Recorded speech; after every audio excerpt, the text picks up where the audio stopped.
On recommence tout? Oui, bon entendant, Monsieur Parcival. En fait, j'aimerais savoir qu'est-ce que est Esperanto et c'est qui a créé l'Esperanto.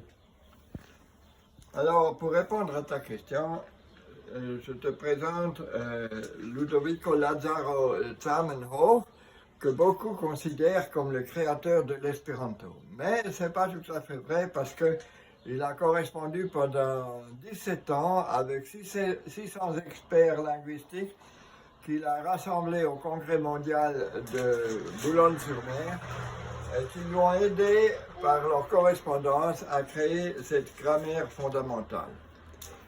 Donc, c'est une création d'environ 600, je ne sais pas, il y a des gens qui disent 605, 606, c'est pas très clair, mais en tout cas, ça va dans ce nombre-là, qui était au Congrès mondial de l'Espéranto pour accepter cette grammaire fondamentale et décider de la défendre jusqu'à ce que, par exemple, les Nations Unies soient en mesure de choisir sans veto la langue du désarmement global.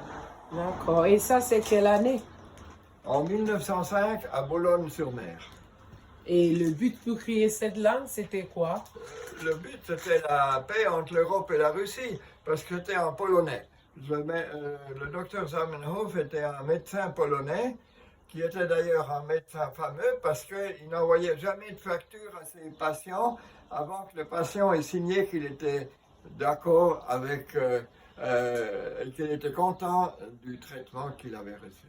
D'accord. Donc, est-ce que tu penses combien de personnes participent à cette langue?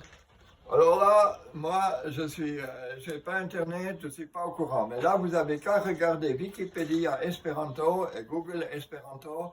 Vous aurez des réponses actualisées à ce sujet. Je pense que c'est à présent 2 millions, je pense. Alors, il y a des gens qui disent que 2 millions. Mao Zedong avait dit d'apprendre l'espéranto en combattant. Donc, il y a des gens qui prétendent qu'il y a 2 millions de Chinois et c'est peut-être pas faux. Mais moi, j'ai pas Internet, je ne peux pas contrôler tout ça. Ben alors, on va se renseigner. Et j'aimerais savoir aussi depuis quand toi vous commencez à parler cette langue.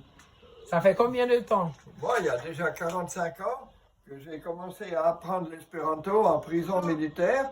On m'avait donné l'ordre d'apprendre l'espéranto comme soldat modèle du climat.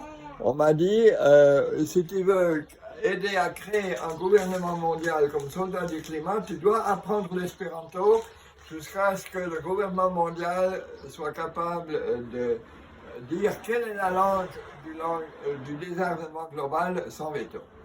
D'accord. Donc on m'a donné l'ordre d'apprendre l'espéranto en prison militaire. Et puis je l'ai appris en prison militaire. D'accord. Et du coup, qu'est-ce que tu voulais encore ajouter avant qu'on finisse notre petit...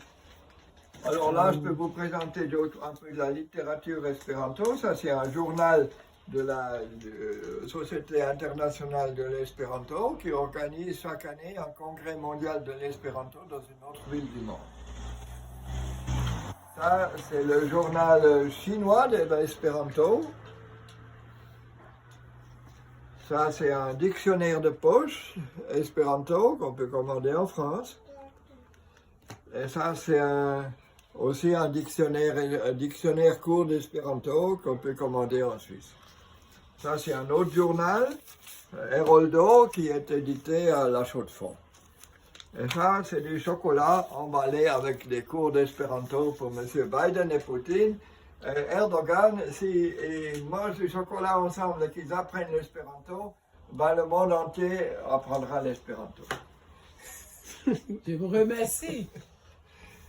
Bon après-midi. Merci. Voilà.